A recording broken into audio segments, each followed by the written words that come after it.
Using SmartTools to edit programs for laser welding.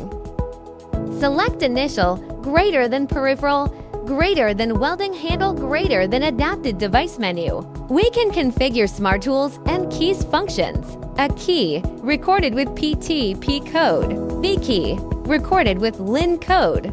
C key, recorded with ARC code. D key, New One program. E key, Save Current program. M key, for shifting status between manual and auto repeatedly. Start key, starting running program. Press D key to New One program.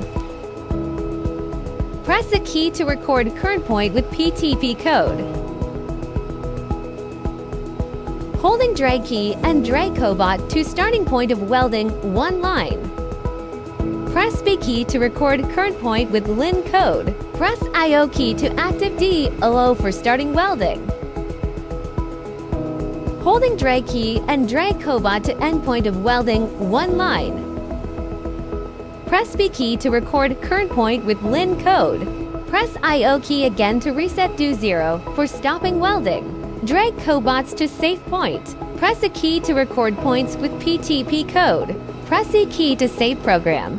Press M key to shift to auto. Press Start key to starting running program.